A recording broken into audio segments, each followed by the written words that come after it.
DPF on tap is where we chat. Got the mic and we're so glad. Talking ball and all we had. Never gonna leave you sad. Swinging hard, we take our shot. Every game we hit the spot. Fuck the Mets, we say it loud. Philly stands above the crowd. Fuck the Mets, we shout it out. Fuck the Mets. I hope everyone liked our song. Season 3, episode 100. This is brought to you by Jerseys. Jerseys is in Glenside. It's at 2609 Mount Carmel Avenue.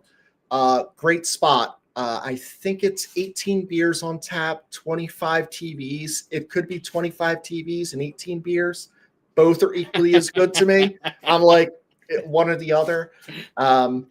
I love their pizza. I love their cheesesteaks. I think after 18 beers, Chris, you'll see 25. That's TVs. it. Yeah, That's it. You know, kids can come. It's a restaurant. It's not just like a corner bar. They have indoor, they have outdoor. There's ample parking. So we're really thankful that Jerseys is the sponsor of DPF on Tap. They also have a bottle shop, remember? Well, yeah. So they do have a bottle shop, 200 plus bottles. And it's like local stuff are hard to get. So like Barry and Lola there, they know who to talk to and they have the right stuff. So like summer comes along, they're going to have all the cool summer beers. Right now, they have a whole like 8 feet of just winter beers. You know what? You don't want to buy a case of it. They got the 4-packs of it. It's awesome. It's the perfect spot. And they also take one out of each. So I bought a 3-pack before, I think maybe, but they take one out of each and they put it in the cooler. So as you're going in, you don't just have to get one of the beers on tap. They have all these just killer beers in the cooler.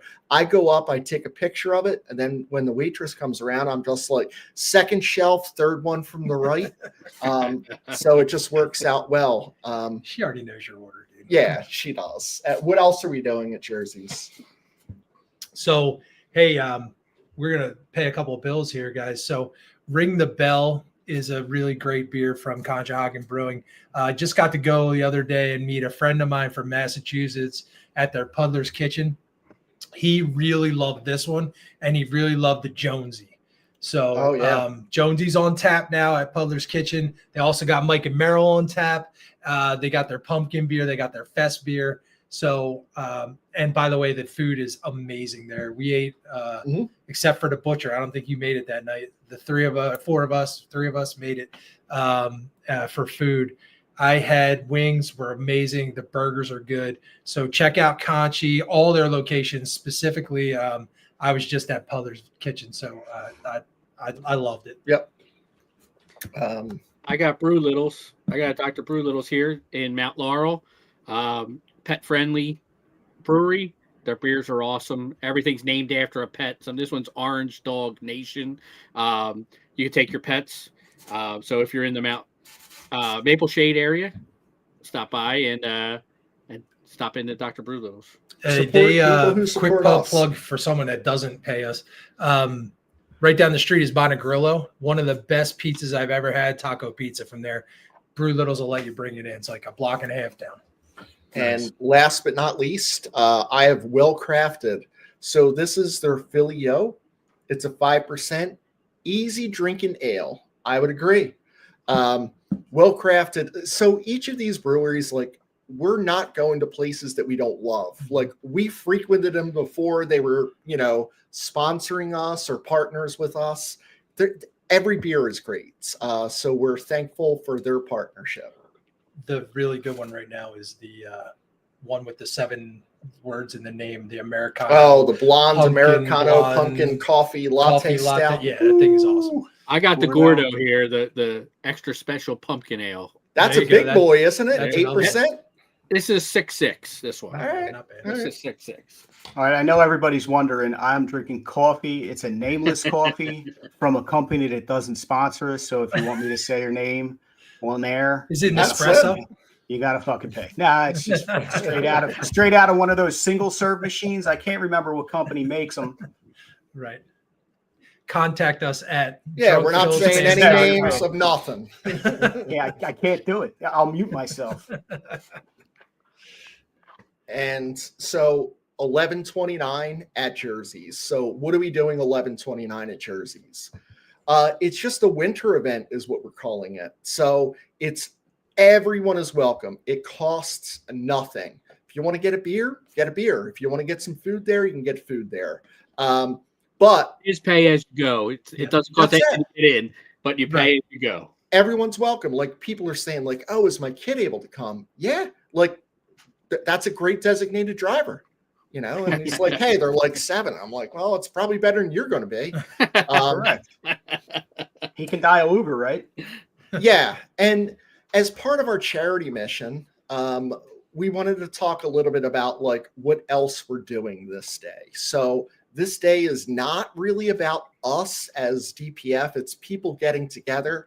But as you know, we lost the DPF cowboy. So he left a wife and 2 young kids. We're collecting Amazon gift cards. We're going to what else is there going on? So also that day, I was lucky enough to get to go to a really amazing brewery called Treehouse in Charlton, Mass. Spur of the moment, I asked if, hey, you know, you had anything for a charity donation, and Kathy there was really grateful, and within 24 hours put together a really nice gift pack. If you go on our page, there's a picture of it.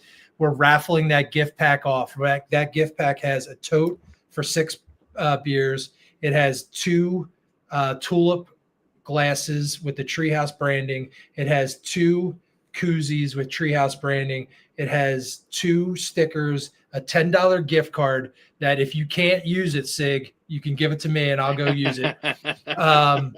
It also comes with a small bottle of their old fashioned, which is made with their own bourbon that they distill on site. And Chris and I are donating a 4-pack to each of Treehouse beers to go with it. So the raffle will go from, we started a couple of days ago until the day of the event. It's $5 for a ticket. It's 5 tickets for 20. If you give me more than that, if you give me $50, I'll go like this, and I'll give you that many tickets. And all 100% of the proceeds goes to Nikki and the DPF Cowboys family. Secondly, that day we'll have a 50-50. Same thing. We'll decide the denomination when we get there, but like $5, maybe $10 for a ticket. We'll pick your name. You'll get half of the prize. Half of the prize will go to Nikki and the DPF Cowboys family. And we already mentioned the Amazon gift cards. What we're trying to do here, guys, is take care of someone who was really a dedicated member of our community and who was taken way too soon. So we're going to have a blast there. Please come out, say hi, take pictures with Chris. Nobody wants to take pictures with me or Butcher, but Chris and Chris, they want to take pictures with. Take, have a beer. Let's cheers. Let's pour one out for the Cowboy and have a blast while, we just have a great community event. Broad Street Brewing is going to be there pouring beers. So sample size, I don't know what sample size is. I'm trying to talk them into 16 ounces, but I'll tell you what I happens. think it's going to be at these. less. The sample size is like 2 ounces. Okay. Until like about a half hour before the end of the event. Then it becomes like a regular. Oh, so Get you don't rid have of to it. do Because they don't want to take it back to the the car. Bugs Bunny. How about me, boss? And then you got to like Exactly. change your shirt. How about me, boss? And me, boss. Exactly. So also as part of the winter event, we're going to have some pint glasses with our Drunk Fanatic logo for sale, and also 100% of the proceeds from the sale of these will go to Nikki and the DPF Cowboys family. We'll have some stickers too that we'll sell. And again, everything we raise that day is going to go to the Cowboy and his family, and hopefully we can help them out during the holiday season. So we look forward to everybody come out. Have your charity hat on, and let's take care of one of our own that we miss dearly. For sure. So One more thing, hot off the presses, we just decided before we hit go today. You want to tell them about proceeds from the sale of some shirts? Yeah, so we're going to do sales of all merchandise during that weekend that will be 100% donated to the family of DPF Cowboys. So wait till then to buy them. That's awesome. Love it. So that's Saturday and Sunday, starting in the morning until Sunday night. Anything you buy, 100% of it is going to be donated to DPF Cowboys' wife and 2 kids. So there's a bunch of things that we can do. And I think this is like the beautiful part of DPF. It's a community that you're going to be able to meet new people, but it's also when you're there, you're giving back. If you cannot be there and you're watching, Mike has his Venmo out there. He will buy the gift cards. It will go right to Nikki. We're going to, obviously show it. I don't know if Nikki is watching, but she doesn't know this. So yeah, it's, Nikki's kind not of watching, a surprise. Don't tell her. So guys, 100 episodes. And I kind of wanted to talk a little bit about her. Like, think about like, what's 100 important to? Is it important to I don't know, all of DPF? It's important to us. It's important to me. It's an incredible commitment. When you think about during the season, we're watching the Phillies 6 nights a week. We're doing the show on the one night that they're off. So we're also it's this beauty of baseball talking about it. And it doesn't feel like a job. It feels like we're talking with our friends on the podcast and people who are commenting. So I'm very thankful and I'm very proud of the 100. So everyone who's on this show, everyone who's ever been involved, and anyone who's been a guest, this is an important moment because this is 3 seasons. This is 4 days worth of content probably. So if you sat down, it would be 4 days worth of content that you could watch through. Mike did that, I think, in less than 4 days. And I don't want to give away the premise of Mike's thing. But what I was thinking is, what were the top 5 moments for me personally? But personally, for all of us, I think the first one is the one that changed everything for me. Because we heard why don't you do a podcast? Why don't you do a podcast? And for 2 or 3 years, I was I don't know. I just like being fat, drinking behind my fucking phone and typing. And then, they're well, you don't have to be on video. You can be fat, talk about whatever you want and drink. And it was just audio. So we started off audio. So my number 1 is our first show. Now, my number 2 was season 2, episode 20. It's when we went to video. Video on Spotify. It's always been on video on Facebook. I think that changed everything because of the handsomeness of us 4+. The viewership has been huge. It's been male has been huge, female's been huge. But I think that changed things because when I talk to someone, I don't always look people in the eye, but I look a camera in the eye at sometimes, and I want to be able to talk to my friends here, but my friends that are watching the show. So, that's those 2 kind of really stand out. And I don't know if they're the top 2, but I just did, top 5, no order.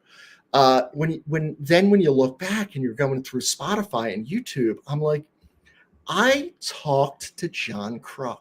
Yeah. I asked John Kruk a question. And he answered it. Yeah, and he answered it. So, the guest ones are special for us. I think that we kind of get our message across more when a guest is not on a little bit, but I think I loved having Kruk on. And then going down to Glenn Macnow is the next one, someone I looked up to as a hero is not only on it, but in my garage bar playing Stratomatic, making drinks for us. It blew my mind. That was the one I think that took the longest for me to get over. And it was just he's next of all of us. And, Glenn likes us. You mean this? right. Yeah, I mean, So welcome everyone to season 3, episode 12. This is another DPF Unbelievable. on Tap episode, and we're going to dive into the Glenn sits latest there like Phillies he's a talk, bartender, beer just- talk, and Hey, he's talk making about all drinks. things Philly. like he's Today's just another episode, guy as you in a can see to bar. my left, is very special because we're joined by the legendary Glenn Macnow. What a reception! Philly sports icon, writer, broadcaster, all around great guy. Glenn's here to talk about his career, beer, Stratomatic, Micheladas, which we'll get into in a moment, and maybe a few stories of your career here that we're going to add. like Glenn is now like on the page. He's like, hey, when I come over Yeah. again, and I'm like, I don't know. Like, I'm like, this is awesome. I would never, like, 17-year-old to me is like, can't believe it, but 22-year-old to me can't believe it either. 22. Chris is like, Mom, can Glenn sleep over tonight? Can we have a sleepover at the garage? Do we just become best friends? Yep. Exactly. And then the other one is like another WIP person that we listen to, and he did some work for us before as a friend of a friend through Chris. But Joe Conklin was in our bar. We're talking about the same teacher that we had in high school that he had at Doherty, the I did Roman. It was just these special moments, and getting to him, like Joe Conklin's here. So you're like, do Mike Tyson, do Harry Callis. And I think we'll have a special Harry Callis one. So if you missed either the Kruk, the Macnow, or the Conklin one, you fucked up, because like they're the ones that I would say that like globally are like just so much fun. But I'm proud of what we've done. I'm also like, there was times where I was like, I don't want to do this. I'm not sure if it's fun. I don't know if this feels like work. But as time goes on, I think it feels like me talking with my friends once a week. Yeah. So. Yeah. I guess, I mean, just really quick, I really thought the first recollection that I have is, number one, you inviting me to come on. And I was still in Massachusetts. We were thinking we were moving back. We had reconnected through some textile alumni stuff. And, that was my first like, hey, yeah, I think I might want to do that as long as it's fun. And you're going to see a theme, everybody out there in DPF land. If it's not fun, we're not going to do it anymore. But so far, every time we hang up this phone, we say end stream, we go, man, that was pretty fun. The second one was one of our first guests, which was Sparky Lyle, sitting in my basement bar with Sparky Lyle. I'm getting goosebumps talking about it. Like, a Cy Young winner. Cy Young winner, happens to be the father of my neighbor that lives 2 doors down from me. Like, how crazy is that? That was a huge favorite of mine. I think clearly the ones you talked about, but another one that sticks out for me is when Buck gave us the plaque, and we were able to help out Battle Brothers. For all of you that are new, Battle Brothers helps veterans reconnect with society when they come back, and they help them with all kinds of things, from getting a job to some help with PTSD and pain management, everything. And then I think most recently, like really getting the word out in the community about colorectal cancer, and having this platform to do that, to maybe help somebody to avoid some stuff that myself and Johnny are going through. So Yeah. I think, just for, the page, we really rag on Ruben Amaro Jr. and to have his sister Alana come on as a guest. I mean, that was like, what a get, and she was great. She's awesome. She's awesome on the page. She gets our humor. She gets our There's Hey, she chimed is. in, There she yeah. is. She gets our humor. She gets us. She likes when we rag on Ruben. So it's a perfect match having her be a part of this. So that was a fun episode. And obviously, Kruk is like a home run. Oh my god! Yo, Matt- boys, relax, dude. I'm telling Jesus Reagan. Christ. I'm Yeah, telling I was like, Reagan, Boise. this is recorded, Brian. Like, you know not to do that. We grew up in Northeast Philly. Like, you know not to do that, Brian. I think there's been so many fun episodes in these hundreds. Our anniversary one, having some of our top fans, so to speak, come on was a lot of fun. And Yeah. it's been great rotating with different hosts coming in and out.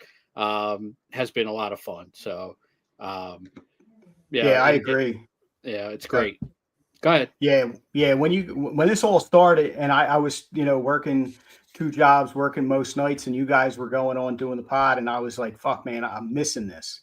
And because I wanted to be part of the conversation, because I had been part of the page, the Facebook page, and like I had that urge, I wanted to. And then when I got on, it was just like Chris, like we just get on and talk baseball and some other stupid shit with our friends, whether we're all together or we're here online. And then we get to do all this other good shit for other people, that we can do this and talk baseball and make it not about us. And Mike, I'm really glad you mentioned that, because when we had John Kincaid on, who had just finished his battle, Jason Martinez, as he was just starting his battle. Yep. You got John going through it now. You're recovering, because I don't know that it's ever going to be a full recovery, right? And it's just the fact that we can get the word out about that, what's important to fucking men our age. I mean, that's pretty huge. And then plus all the other shit, man. We've talked to some really cool people, and we've just done some cool shit in the meantime. Tailgates and fucking parties up at the fucking garage and going to bars. Bob Kelly, I forgot about that. Yeah. Fucking Bob Kelly. Like that whole day, like the Phillies needed to do their part, because they fucked us over, because they needed to win that series in order Yeah. We were for us to really capitalize. But the fact that Jen Frederick fucking pulled us on, even though she was covering some shit at St. Joe's, like a fucking that she's- robbery, but she's like, yeah, these dudes are like fucking pounding beer. This looks like That's exactly right. We're cutting away from the fucking armored fucking truck heist in order to cut to these 4 idiots. Guys, what do you think about the Phillies? They're going to win. All right, back to St. Joe's. It was just the fact that we're out there like this is just a beautiful, scary, wonderful, exciting thing. And I'm fucking pumped, man. 100 episodes. Like some TV shows don't make it 100 episodes. Steve wants Yo, us. dude. Steve's like, wow, Steve, like I didn't expect this. That's Isn't kind it, of right? fucked up. Bones That's kind of fucked up. No. I guarantee you he's watched 200 Simpsons episodes. So come on, man. This can't be worse. But Alex is like, That's how what many I was- breweries, have you watched him in? It couldn't have been that bad. You don't want all 100 hours back, Steve. You might want 2 of them where you had to watch at home and not in the pool. From the pool, yeah. Quit sulking, Steve. So No. I'm going to roll into the next thing. So Chris alluded to it a little bit. I've had an education over the last 5 or 6 days. I dove down the DPF on tap rabbit hole. Okay. So my idea was I wanted to go through as many episodes as I could go through and clip some things out and like recap them here. Right. So the very first thing I want to talk about is how many iterations of this program we've gone through. Right. So the very first episode I watched, I'm going to call it Mike's corporate episode. So our first idea was Mike was going to lead our podcast like I led 9,000 other meetings, right? And I was going to kick it over to you guys and you were going to do your topic. And while we had great content and the topics were amazing, we took the feedback like, some of the feedback was I never gave my opinion, which was sort of on point. Sometimes I interjected my opinion, but not all the time. And then it was very choppy, right? And so I'm getting to that, Steve. I've got it's actually written right here. What does this say right here? Don't click your pen. We've talked about this. So 100 times. So the second iteration was, we're going to have somebody, whether it was me or Chris, be kind of like the moderator. Hey, we're going to do this, this, this, and this. And then it was like, hey, what do you think, Dugan? Hey, Butcher, what do you think? John, what do you think? And it was like, hey, I agree with what Chris said. Hey, I agree with what Dugan said. And then the feedback was, y'all are just fucking stroking each other off. So agreeable motherfuckers. yeah, so Right? Happy clappers. there you go. And then so the next iteration was, we all kind of came up with our own topics, and we just kind of I called that the smooth transition, and that's kind of where we're at right now. Right. So Chris just talked about what he wanted to talk about. We all chimed in and said what we wanted to say. And then I started moving into the next. And we found out, and we've gotten a lot of feedback from you guys that, hey, this iteration is where it's at. Number one, it's 3 or 4 of you guys. Not a lot of love for some of our guests, a lot of love for a lot, like John, the Crux and the Kincaids and the Conklins, like we talked about. But like, we'd rather hear you guys than a guest. Yep. 9 times out of 10. So here we are, episode 100. It's just us. So I learned a lot. I'm going to tell you what I learned. Don't click your fucking pen. So I listen back, and all I hear is this. In that first thing, man, and I'm like, God, they were right, dude. Don't tap the table. I would also do this. Don't tap my ice machine. I would put my hand on my ice machine at the bar and tap. So it's a lot of what I've learned not to do. These guys didn't have that problem, but I did. And then remotes. So I did remote from Hidden Stills, and I think I would add that into one of my favorite episodes because those guys were super happy to have me. There was not a lot of, there was no background noise as far as I could hear. And I think that we need to integrate that into, our repertoire over the next 100 episodes. Go to a well-crafted, go to a wherever and do this out there. So Mike, I'm surprised you didn't talk about episode 22 where you had a lot of double figure ABVs and we're still in moderator mode. And I was like, is Mike okay? Like, did he have a fucking stroke? So did you miss that one? I did not watch every episode. I must have missed that one.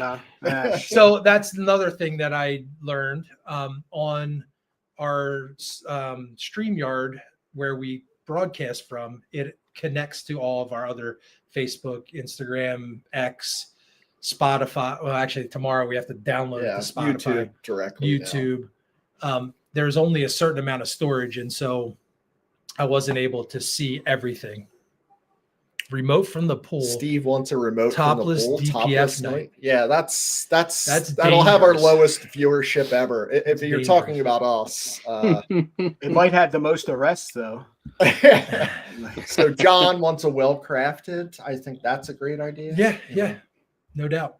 Well-crafted Lansdale has a great stage we could just set up on, and the acoustics are awesome there. Yeah. Harry likes the anniversary show. I agree with you, Harry. And so, like, I want to share some of the things that I found. I may talk for a long time, guys. So if you get bored, kick me out and bring me back in or something like that. But there's a lot of things that I have clips of that I also learned you can only play MP4 clips on StreamYard. Like I played the Glenn Mack now a little bit earlier, but what I really want to go into. Are you saying tips? TIPS? What? TIPS? TIPS? Yeah. Is that what you're saying? Tips? MP4. Or tits? Tits?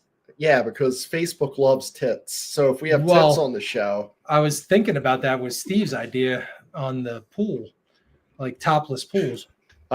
Steve's wife vetoed that. She vetoed that. That was quick. That They had was a that meeting. was a quick one. So quick one of meeting. my favorite parts of doing this whole thing was I was laughing for like 4 or 5 days straight. Like I would go in and we would be talking about one topic or another, and you would come up with like jewels like this. When the bat hits the ball and flies over the wall, that's Enola. If you throw a bell tie, you gonna watch that ball fly. That's Enola. Dugan, this is like one of your old memes. Yeah. Next year, Slapped together. boy, that's my dream. That's Enola. The old format where we had a delay when we were. Yeah. No Cy Young when he pitched like a donut. That's Enola. He likes to eat gumbo, but he pitches like Dumbo. That's Enola. One more verse. We're gonna piss off Steve Mold now. You won't get. I hope you are unmet. That's Enola. So Oh, I will there tell he you. is. Yep. I will tell you, we have a ton of hate for Nola. And every time we do, Steve puts up something like this. It's the off season. He's been durable. He can't have that argument anymore. He's the second, third most strikeout, whatever his things are. Perhaps I can help with the tips tits dilemma. Hey Okay. Joe, how you That was- doing? I know Joe. Oh, cool. Yeah. Cool. So I'm as I'm going through all these things, I come up with another one. This is in the realm of it's relevant recently. So here's our friend. After Tandick got fired, so he sent us a message when we hit 20,000 followers. So we just thought it was appropriate to play it right now, and that's what we're going to kick the show off with. What's up, Drunk Phil's fans on Facebook? Miss you guys so much now that I'm out west kicking ass. Hey, it's me, it's Cap, Gabe Kapler, a.k.a. Tam Dick, a.k.a. Coconut Boy. Love it. Hey, congrats on reaching the milestone of 20,000 followers. So cool. That's awesome.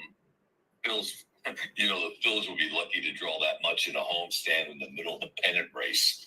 But all my best to you guys, Drunk Phil's fans on Facebook, one of my favorite groups.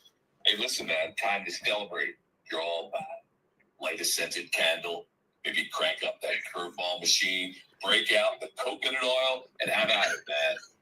So like After Tandick got So Tandick is now, as we know, GM of the Marlins. So he's back in our division. So I'm sure we'll be able to tee that up a bunch of times. But that was our friend Joe Conklin that we talked about earlier. And I got a little video from when Joe was on our program here. Dockery Hall of Fame dinner. Say hi. Very nice. The soccer team, I guess. Yep. That's the good guys.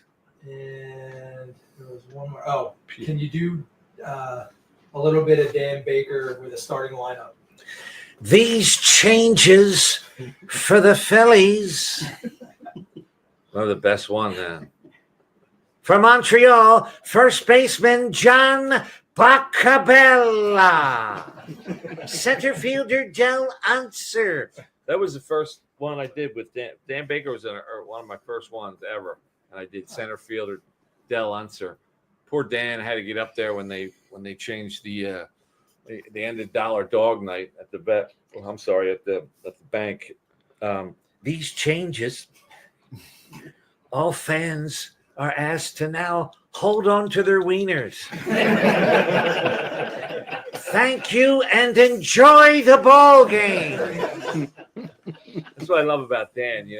nicest guy, soft-spoken, mild-mannered, Dan. But when he gets on there and requests everybody to stand for the national anthem, he gets such a so angry. Please stand in honor of the United States of America. It's great. So we talked about Joe Conklin a little bit earlier, and I just thought that was kind of cool to clip out. Oh, geez. So I got tons of these guys. So tell me when you get bored. But so sometimes we have a first on the program, right? And we have this little segment that I've been fortunate enough to lead called the Oh Dumbass of the Week. So if anybody is listening that doesn't know, Odubel Herrera was a center fielder for us. He made a lot of dumb decisions. He made a lot of dumb decisions at the plate. His swing and miss rate, I think, was higher than Nick Castellanos. He made a lot of base running blunders. He got picked off a lot. And he almost blew a no-hitter for and he was an all-star. For Hamels. He was an all-star. But he almost blew a no-hitter for Hamels by falling in the warning track at Wrigley. But our very first picture, it's going to be from balcony. Let me rephrase. I know, dumbass. Am I ready? Throw that picture. All right, let's see. So can we see? So that this picture? one's kind of Can crazy. We got the this? picture to If work, you and Chris see got the picture to work It is 80 feet in the air. on the I very did it. first Oh Dumbass of the Week. So that's kind of a visual. My apologies So- there. What else we got here? We've got so many. Here, this is, since we were talking about Steve Mold. Steve, yay, we're in the NLCS. I'm out at breweries and wineries. I'll be in the stands Monday. I mean, Steve, you didn't have to tell me you were out at a brewery or a winery. I think we all figured it. If you're out at one of the baseball park around the nation, you're at a brewery or a winery. I respect it, and I'm jealous. All right, what else we got here? So let's see.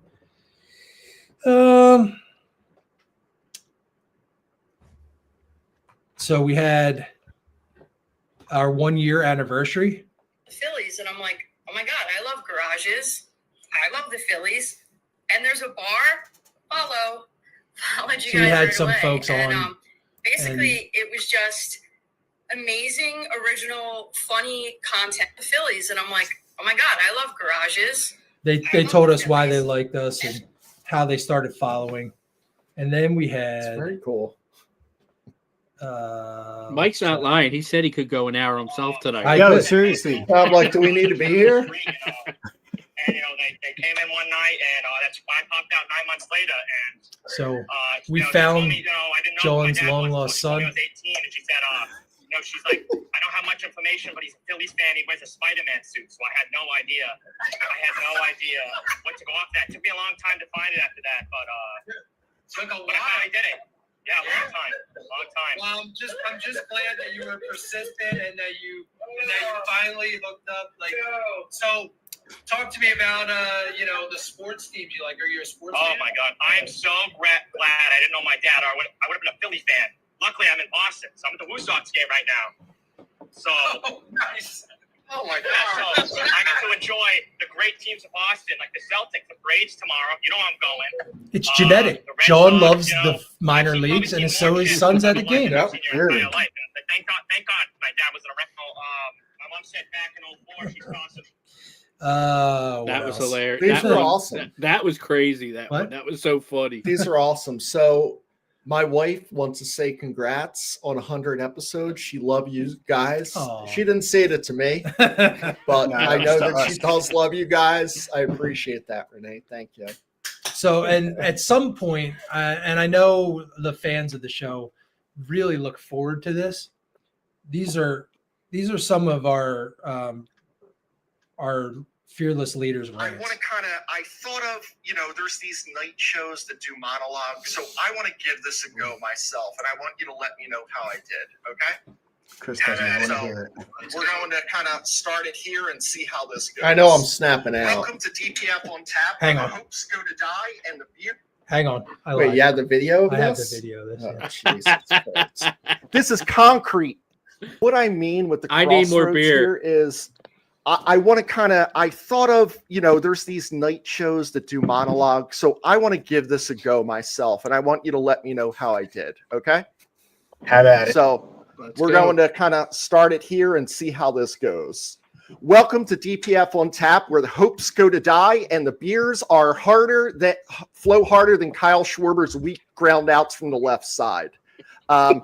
Every single one of us bleeds Phillies red, but sure as hell won't lie about this team when they embarrass us. This podcast will tell it exactly like it is. The Phillies are a bunch of fucking heartless pricks. The Mets are a landfill fire disguised as a baseball team, and the rest of Major League Baseball, all the other teams, can eat my sweaty Fox Chase nutsack.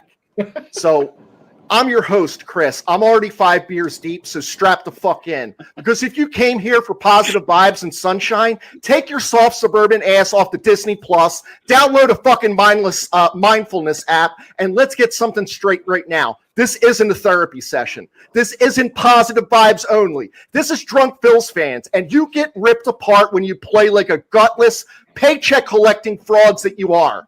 Shut up, get yourself a pumpkin beer, go sing Kumbaya with the Mets, because this here is going to go fucking nuclear today, guys. This is Philly. This is concrete, beers, cheap hot dogs, screaming FTM until the cops show up. Jesus Christ. Goddamn right. You showed more passion in those 3 minutes than the fucking Phillies did in 3 games. I'm not done. Oh, Good. The Phillies are supposed to be contenders, supposed to be that team. But what did we just watch? We watched a team with all the talent in the world bend over for the fucking Mets. The Mets, the circus act of Major League Baseball, the most laughable franchise in sports history. The team could fuck up Christmas morning if you handed them presents already wrapped. And somehow, the Phillies found a way to make them look like world beaters.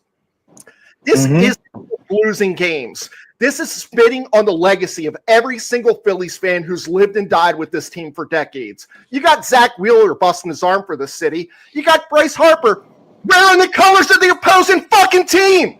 And then you got a bullpen and a lineup that can't decide if they're interested in showing up. Where's the fucking urgency? Where's the Red October fire? Where's the I don't fight? know if it's the jinx of screaming. Okay. Now, are you not hearing this, guys? I am. Okay. Because all I saw was 9 guys like they'd rather be scrolling TikTok for kombucha recipes. Let me make this crystal clear. DPF doesn't do excuses. No, I got it. We don't do it a long season. We'll bounce back. That's loser talk. That's Mets talk. Around here, we demand blood, sweat, and goddamn wins. And if this team doesn't find a way to flip the switch tonight, tomorrow, then guess what? We'll bury them in our own backyard with a headstone that says, "Here lies the 2025 Phillies, killed by the Mets by their own fucking cowardice." Umpires, get your head out of your asses. If you can't call a strike zone, go to work at Dunkin' and stop ruining my fucking evenings. This isn't a fan base. This is a fucking army. We wear fuck the Mets shirts to church. We don't clap politely, and the Phillies don't wake the hell up if they don't stomp New York into the sewer where they belong the next upcoming 4-game set. I swear I'm burning this whole fucking season to the ground and then pissing on the ashes. So here's the message of the night. Play with some goddamn heart. Win it for wheels. Remind the Mets and every other sorry bastard in this league that Philadelphia doesn't ask. We take. It's DPF on tap, motherfuckers. Drink up, scream louder, and let's raise some absolute hell. Jesus all right, Christ. so real quick, I was I was in my car. This is why we don't recommend doing fucking remotes from your car. Everything was coming in choppy. And after the podcast, Chris is like, "You motherfucker, you cut me off like 3 times." Just tell people that. Yeah, because I kept thinking you were done because my screen kept freezing. Don't do podcasts on your phone, fellas. That's all I'm saying. Dude, after listening to that again, I'm driving to New York. I want to fight someone in a fucking Mets hat. I want to fight somebody in a Mets hat after that. I mean, not to be outdone. Let's listen to this one. The third baseman's got to come in. The first baseman's got to come in. And now the holes get a little bit bigger if you're going to swing away. So even not bunting, but showing bunt is a strategic way of manipulating the defense. And that's how you fucking win baseball games. And this team, when you get in the playoffs, you're not going to be able to rely on the fucking 3-run homer and Casty making a spinning throw at the plate, like you said. You got to score fucking runs because your pitching staff isn't stopping people from scoring. So you got to score every opportunity you get. Bunt the fucking baseball. We got a whole team that can bunt and a fucking catcher that fucking won't do anything but bunt. Right. Yeah. And Tyler doesn't know who the fuck can bunt or who can't bunt. Like it's outrageous. What is that? It's fucking outrageous. Bunt the fucking ball. I want to give you a hug, Dugan. Now you got the juices flowing. Now what? That's a Dugan rant on the side. So Steve's like, that's why we fucking beat the Mets. You know, well, there you go. Motivation. So I'll tell you guys, I had a blast going through here. What I'm gonna do moving forward is I think, on the side, archive a little bit better so that we can do this more often during the regular, year. Like I had prediction shows, and we can bring the prediction back, and we can go, Butcher, you were right on. Chris, you fucking sucked, or whatever it was, right? And I remember, Dugan, you said 96 wins this year, and you hit it on the head. And so, like, I'd like to be able to go back to those, bring them up, and play them like we did here. I'm just going to play one more. I'm going to play one more. Is it like 10 seconds? Because we're fucking. When you go through this, Mike, make You know sure what? you edit I'm out not this gonna entire segment. I won't play one more. Mike, I just did yeoman's come on. work, man. Come on. Play the motherfucking thing. Seriously. Do it, play it. No, I just want to show you how badass this guy. Everybody is. is So, like, agreeing with you, Jason. You're so back now. we had Jason around Martinez on, players, right? And he went trade so now. long. He went kind of to mobile, Dugan's point. took his Prospect laptop, or not suspect. a phone. But the one He thing took we his didn't talk laptop about is this one is around I like Old Topper, City but because do you he feel had the a clubhouse meeting, a needs to dinner change meeting, of mindset. but he didn't from want to hang Tim. up on us. Like, I thought that It's all going to was depend on another October. huge highlight. If they don't get it done in October, and when I say get it done, Look I at mean him at least walking get to through the Old City. NLCS. If they go out in the first round again, Topper's gone. That's my opinion. I've walked And I through think he Old should City be. with something in my hand, but it wasn't a That's laptop. grossly underachieving now. I will call him out the next time I see him, though, because Topper's not gone and they went out in the first round. So I mean, I just had a blast doing Yeah. that, guys. I think what we wanted to do here is like kind of like talk about like celebrate the 100 between us and like all of our fans, but like what is the next? What's next?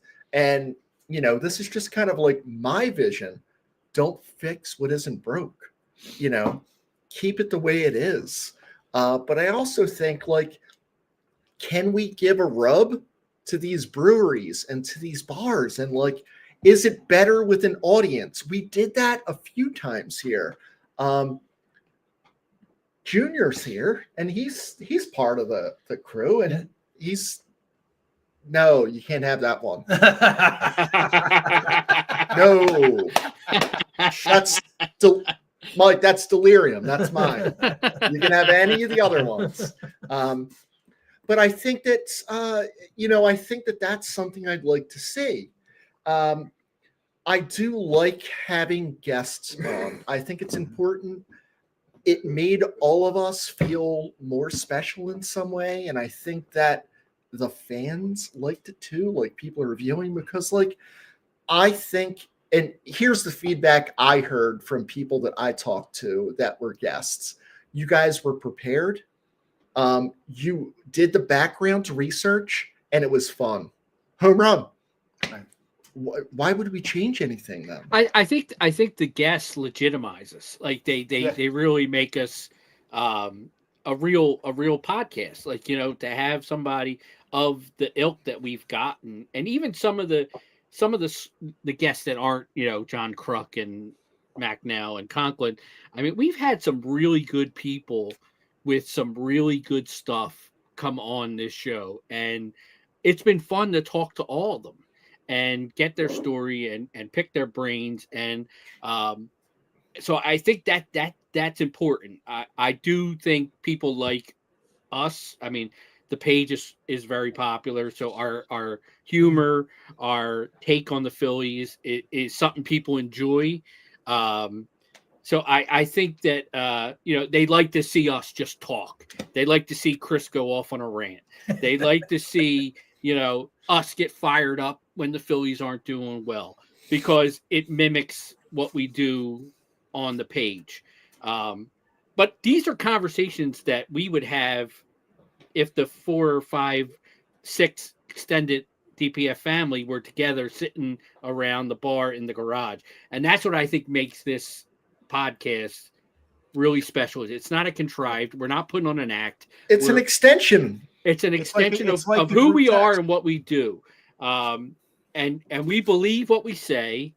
I think we're hot take artists, and I don't think anybody will ever deny that.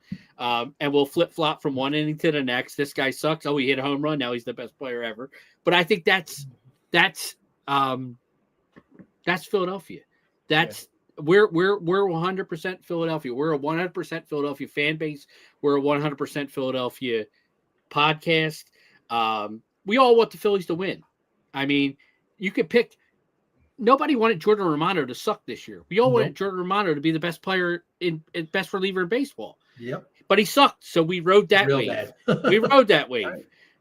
And that's what Philly does. And I think we're authentic, and I think that's why we're at 100 episodes. We've garnered enough attention. People want to watch every week when we do this.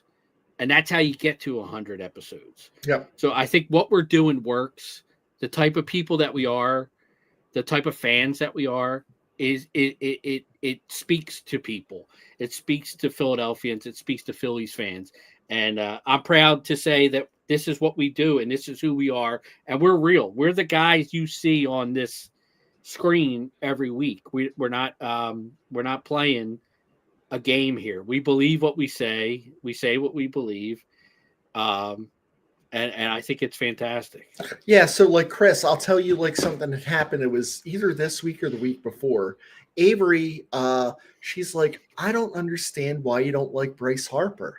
And I was like, I do not like Bryce Harper right now, but I have room in my heart for Bryce Harper, Avery. I'm just right now. I'm like, I want more from him, and I don't know. But I was like, I don't have hate in my heart. A little bit, I do have hate in my heart for Harper. And then he came out with the Mike Schmidt mustache, and I was like, yeah. Well, yeah. Then I was like, all right. It's like when a kid comes home with bad grades. You don't not love them anymore. You just know they can do better. Oh, yeah, that's a great analogy. This is you why just we know keep they doing can do better. That's one of the reasons, Mike. Real quick, guys, I just want to say that like we start like Chris, you started DPF as a blog. That's how far back this goes. This was a fucking blog. Yeah. On MySpace? Blogger. Blogger. Yeah. It was like the Google version of like WordPress. And you were just writing articles. Now I've gone back onto the archive, the Internet Archive, to try to pull some fucking articles out. And I mean, there were Ricky Jordan Fan Club. I don't even know who that is. Yeah, Jack Redfern. He was writing. I was writing. You were writing most of it. And then we transitioned to Facebook. Yep. But we didn't really know a whole lot about Facebook. But we were still able to build this fucking community up and this fan base. And then all of a sudden we go from long form, from short form to this long form where we're actually on the screen and people they get to know us through our humor and our wit, but now they get to see our expressions when we make these comments. So they know that we mean them, or they know that we're like, I'm a sarcastic dick, or you know what I mean? Like that all comes through now with the podcast. And it's like, wherever this technology takes us, and I'm speaking directly to AI for the people who hate AI, suck it the fuck up because it's part of fucking life now. So we're going to be using AI. Like pretty soon, this isn't going to be my face. This is going to be a fucking avatar. You're going to have a third, or you're is gonna it have a third now an appearance. avatar? Well, I might even grow a phantom fucking hand to hold my coffee. Stay weird. tuned, motherfuckers. It is weird, but it's real. You know, and it's just I just love the fact that this has grown to what it is. So I with gotta add all on of to what us you're here. saying, Rob, because But please do. Take about an hour. no, just 20 seconds. In one of those hour-long clips that I was playing, it was said that we had 20,000 followers. Correct. And how many do we have now? 77,000. 77,000. That blew me away. It was That's like 2 2.5 years ago. years. So, to your point, Rob, it's multiplying like a snowball downhill, man. And it's been a very slow burn, or at least it was a very slow burn for a while. And then it picked up steam, and this podcast has practically everything to fucking do with it. And Rob, let me add something to this. So, like, the logo that I have on, I did this. These are my own fucking hands. It's my own fucking idea. This is my fucking idea. Do you know what? Yeah, I had to buy this fucking program to like do it. What is that called, Rob? Adobe? That program. Yeah, Adobe. Yeah. And like now, like people are like, oh, this is AI, that. Motherfucker, if I can like change a fucking color, I'm That's going it. to use AI. Fuck because yeah. Because otherwise you're going to saves take me fucking time. hours. Yeah. Right? And we had this conversation, you know, the other day, and Yes. it's just fucking silly because we're saving time because shit happens in real time, and if we're not on fucking point and we're not putting shit out in real time, we get left behind. These guys, the 78 fucking thousand of them, want to know what's going on with us now, not in fucking 3 hours or whatever. And that's you know the what I mean? thing. Like, I mean, we have, you know, we got the Phillies page, we have the Eagles page, we have the Flyers page, we have the Sixers page, we have the Union page, we have a Penn State page. Yeah. I mean, like, so if there's multiple games going on the same night, we have to be quick, and we're all watching every minute of every Absolutely. game. So it's like the Flyers score, we need to post something. The Eagles got a touchdown, we need to post something. And You know, B just broke his knee. We got to post something. we got about to post something. We Yeah. don't have so to post that. That's like we just have to copy and paste that. but I think like I like the AI stuff because it can make an image or something that, you know, give me the Eagles, you know, dragging the Cowboys to a grave, and boom, you got pictures of Eagles dragging the Cowboys to a grave, or the Phillies, you know, like I think it can convey a message very quickly that we're trying to say. So AI is here to stay, and I think it's going to be a part of what we do. Yeah. So we would be 100%. if to Alana's point, we didn't mention Chris's talent for writing, and then Harry chimes in with the Topper Chronicles. We could go on and on. Right. I as a fan of the page love to read your stuff. And It's funny because people say, like, where did that come from? It's all like everything that I've written is part of reality, part of like something or someone I know. You know, it's like, oh, my uncle was like this a little bit, or like I knew this one Canadian dude one time. So it's like it is cool, and I do love writing them.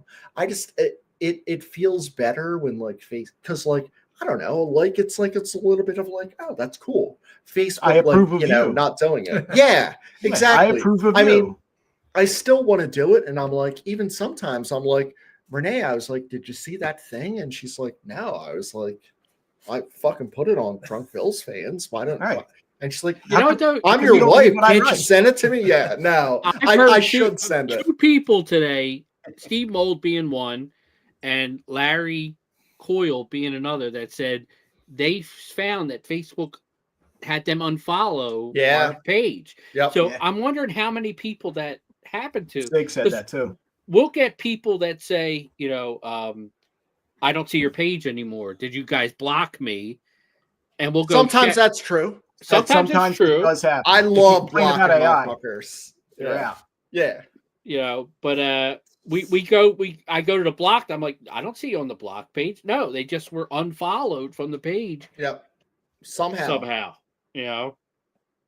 I don't know that we want to go Well, that's- negative on 100, but there are some sites that like to steal content. Imitation. Yeah, it's not Imitation's the sincerest form of flattery, fellas. So don't take it too personally, like it's a bad thing. If they're imitating us, it means we're doing something good. You know, they don't have bootleg fucking Walmart shirts out on Germantown Avenue. Tell me Well, so, Steve, you're not wrong. We did block you. That may have been me. We're sorry, but One we too still many have room in your bone- heart. One too many pro bone comments. Got a bad. But that reminds me, though, guys.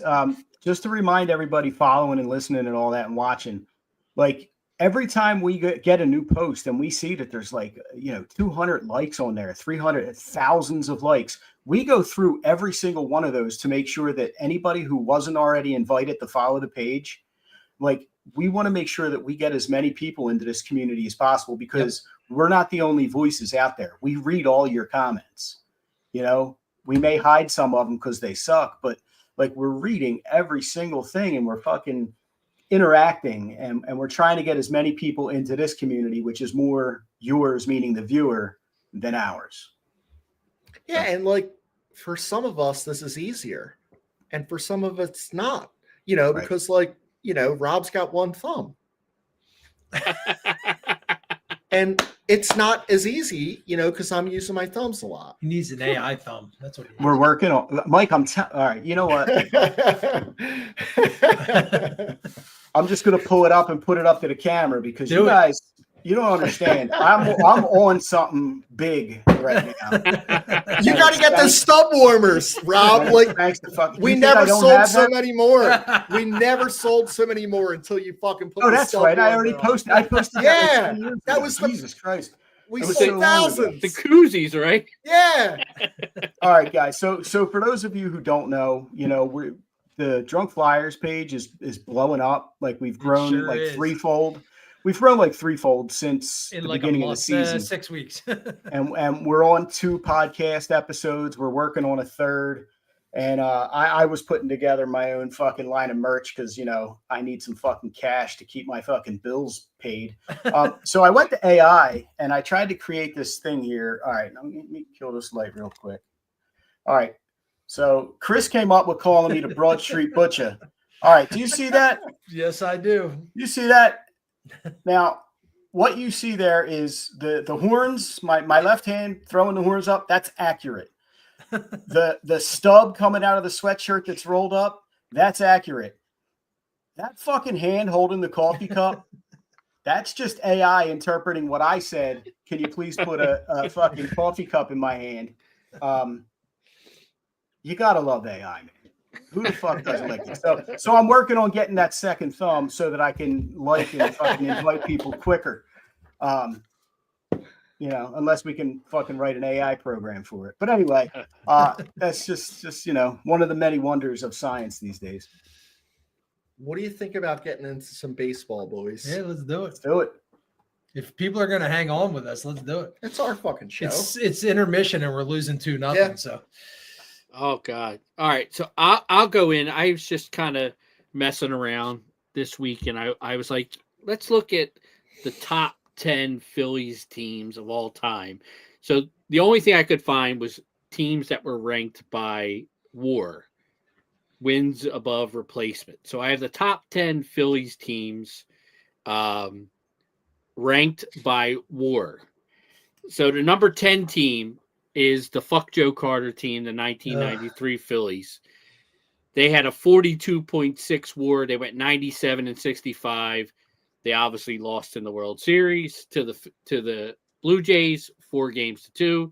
Their top WAR player that year was Lenny Dykstra with a 6.6 WAR.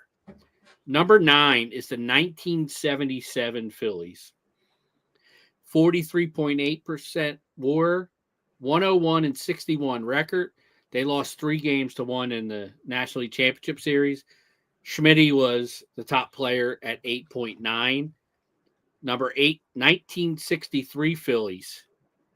44.1 WAR, 87-75. Didn't make the playoffs. Johnny Callison was 8.1 WAR. Number 7, 1980 Phillies. 44.2 WAR, 91 and 71. Obviously, the 1980 Phillies won the World Series, beat the Royals. Steve Carlton was the top player at 10.1 WAR. That's huge. Number 6, the 2010 Phillies, 45.1, 97 and 65. They lost in the National League Championship Series, 4-2. Roy Halladay, 8.3. Number 5, the 1950 Phillies, 45.4 WAR, 91, 63, and 3. You could tie games back then. How you like that? They lost the World Series. They got swept 4-0. Robin Roberts was the top player with a 6.9 WAR. Number 4 is the 1952 Phillies, 47.1. They went 87 and 67. Did not make the playoffs. Robin Roberts, 8.6. Number 3, the 1976 Phillies, 48.2, 101, and 61. They lost the National League Championship Series 3-0. Mike Schmidt, number 1, 8.0. We're going way back for this one. Number 2, 1892 Holy Phillies. shit. They went Man, 80, Delahanty. 87, 66, and 2. Did not make the playoffs. Is that Puddinhead? Gus Wheelhing, Oh, a Wheeling. pitcher, 7.4. And the number 1 team by WAR, the 2011 Phillies, 54.2, went 102 and 60. They lost in the division series. Cliff Lee was the number 1 player with a 9 WAR. Rob, what did you say about the 1800 team? I thought it was Ed Delahanty. Oh, I was thinking it was like, since you said it, it was Ed Della One Handy. Son of a bitch. You know, Rob, you know I have to do The that. surprising thing is you have You don't the have to, Chris. That is true. the That's all right. We all want you. We all.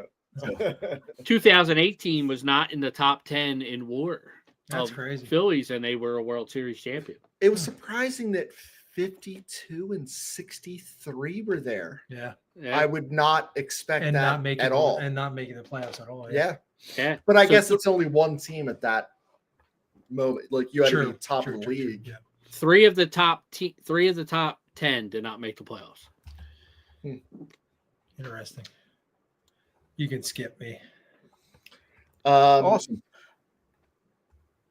Did you have something to add to that, Rob? Yeah. No, like, just awesome. That was No, it. because That was the I whole- because No, I- okay. I've Yeah. been talking No, so no. much. I was going tired to of talk hearing about the Field of Dreams. yeah.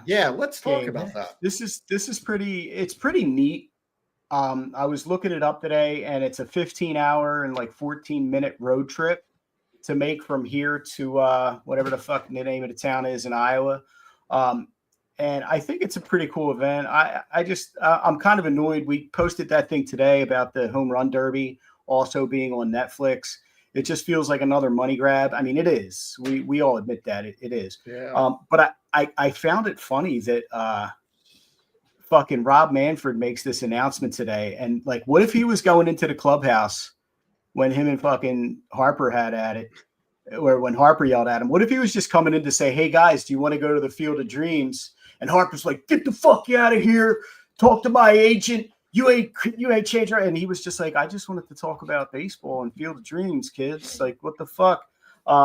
So I just thought that was pretty funny that Manfred makes this announcement. And does them going to the Field of Dreams in any way change a player's mind of whether they want to be here or not? No. Because it's just one game out of 162, but it's a cool fucking game. And Rob, it'll allow, like, will there be people that'll say like, "Oh wow, they haven't been as good since the Field of Dreams game, They went to like London. since they did with London." I don't know. Motherfuckers. Like, I think it's cool. I think it's like one of those things where like play any other fucking team, any other team. The Twins, it doesn't make sense to me. I think to your money grab point, I would love to go. I don't know that I have $2,000 or $3,000 for a ticket. There's like 5,200 and something seats. Like you're in Dyersville. Yeah. There's like fucking one hotel. Well, that too. Unless I you're didn't, staying I didn't at, even you think know- about that angle. I Yeah. was just thinking of, because I looked it up when this was rumored before, and tickets are $2,000 to $3,000. Is this not unlike when you go to Penn State? Oh, to yeah. see a football. Like if you don't Carrie have a won't camper, tell me how you're- much the Airbnb is Well, that's because smart. because That's just smart I would stuff. snap out. Yeah, that's just So- smart stuff. Yeah, I just think it's neat. And this is my other thing. I'm gonna have to watch Field of Dreams now. And I know when we did our baseball movie bracket, I had to admit that I've never watched Field of Dreams because it's like a feel good. I don't know. I'm not sappy like that, but now I'm gonna have to watch it just to get the background. Rob, Danielle tells me that you're like a really emotional person. And I think wasn't that like supposed you to need say to that. share it with everyone, and it's okay. Look, man, when you've been hurt, You No, I'm toughen just up. You toughen right, up. right, yes, but fuck, act like you got hit by a train or something, you bitch.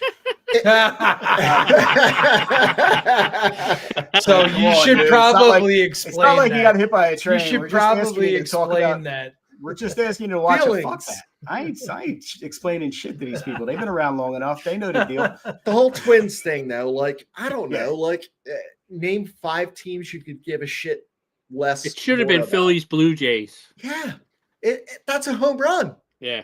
Or the fucking Marlins, Yeah. or the Mets, or anyone. The Cubs, yeah. would sell there. St. Louis, you know what I mean? Like there's a number of teams that it could have been. Minnesota is just because we were playing them, and it's probably like if you did Google Maps and try to figure it out, it's probably the closest by highway, but Yeah. it still doesn't make it smart. Are And people we going to really fleeced them shell for out? Duran and Right? Are you they, know, are they going Bader, to really. Bader? Yeah. Are they going to shell out for Byron Buxton? He's going to be a Philly. I hope That's true. He's going to be. I thought he was going to be a Dodger. Everybody's It's going to be a possible. Dodger. It's possible. Every one of these Korean free agents that I'm seeing that they're going to get released by their teams, I'm like Dodger. Chris said he's going to be a Dodger. Chris said he's going to be a Dodger. That was a great. That was fun. That was like I was like, yeah, that's a Dodger. So like I think we're going to transition a little bit into like the Phillies specific off season, and I think there's something to be said about Topper and how he kind of like is able to deal with people and what he's kind of done and been able to manage a shit heap of a bullpen.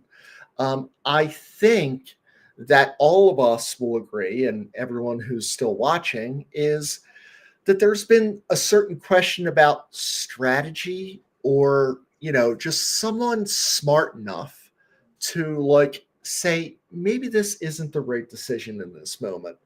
I want Don Mattingly as the bench coach. Calitri left.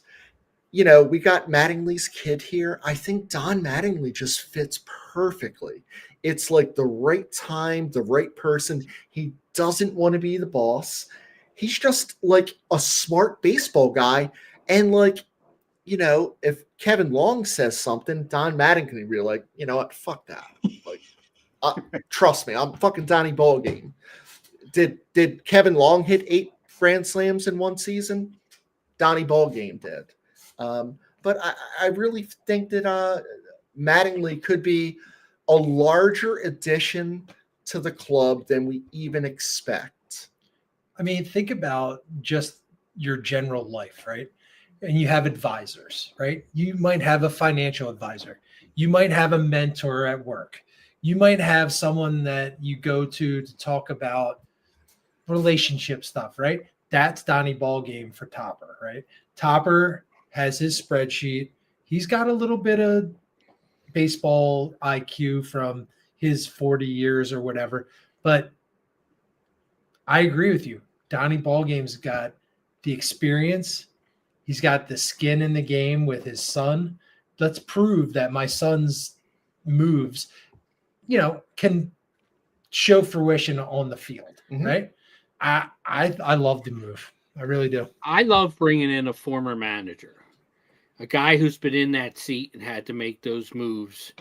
What qualifications did Mike Calitri have? And what did Mike Calitri do other than go to the phone when there was a replay and go, yeah, challenge it or not? And now, granted, the Phillies were very good at challenging plays. That's not him, though. That's the guy on the other end of the phone. I understand. But he has to give it the thumb or, the safe. We're back on thumbs, guys. I love the idea of another manager in the dugout. And somebody like Mattingly brings a certain cachet that Topper might listen to. Like, I mean, Mattingly should be a Hall of Famer. I don't understand why he's not in the Hall of Fame already. He's one of the best hitters of our lifetime. He should be in the Hall of Fame. Defensively, he's a Gold Glove first baseman. He's a 300 hitter. So having somebody like him, I think, is a bonus. You have two managers. You have Topper, and you have a guy that's going to talk Topper out of being Topper. And that's what I want. Topper can be the nice guy to the players, and Manning can be the brains behind how we're going to win this baseball game tonight. And I would love to see it. Yeah, Chris, cachet is the perfect word. I think he's the players who are on the roster right now, the older guys, like he's in their wheelhouse in terms of who they look up to. He's at that perfect age where these guys know who he is. They respect him as a baseball guy. It's just a smart baseball decision. Yep. Yeah. Before we move on, I want to going back to the Field of Dreams thing, like Elena's like, I want to go to, she wants to go with the hopes that she could watch another game with her dad. That's cool. A beautiful sentiment and moment. I would love that too. And I think that's important to people that don't have their dads around anymore that are baseball fans. Field of Dreams does elicit that thought of I'm always watching with him. Yep. Right. Yeah. So that's just That's really the one movie. awesome. That's the one movie moment that always gets me when now the dad throws the ball like a super sissy, but that moment of him it just reminds me of being a kid. That's how my baseball journey started, was having to catch up my dad in the middle of Ruscombe Street in Olney and on the beach and at the next level. I think that's how we all started our baseball journey, was having that catch. And the dad that worked, my dad was a cop. I know, Chris, your dad was a mailman. They worked hard physical jobs, but when I said, Dad, you want to have a catch? And we went out. He never said no. We went out and had a catch. We went out and had a catch. He sometimes it was while he was still in his police uniform with his gun still on his hip. We'd have that catch. And that not only endeared me to my dad, it endeared me to the game of baseball. Baseball meant something to my dad. And me wanting to have a catch was my dad oh my God, yeah, hold on. Let's go. Let me grab my glove. And he was still in his uniform with the glove, with the gun still on his hip, and as a dad, I had 3 of my 4 daughters were softball players, tournament level softball players. And I couldn't wait for them to ask me, hey Dad, let's go have a catch. Hey Dad, let's go out, bring out the net. Let's hit. And I could just talk the sport with my daughters. And Field of Dreams, when he has the catch with the dad, it's the moment. It's the moment every little boy, it takes me back to being 5 years old every time I watch that movie. I think you said in the clip that I watched that if you don't cry in that scene, then you don't have a heart. Yeah. Hey, do you want to do a little lightning round? 3 questions? Yeah. All right, ready? Are we bringing Ranger back? Dugan. I would love to, but no. Butcher. No. Nope. Chris? No. I think he's out too. There's one more. Hold on. Or there's 2 more.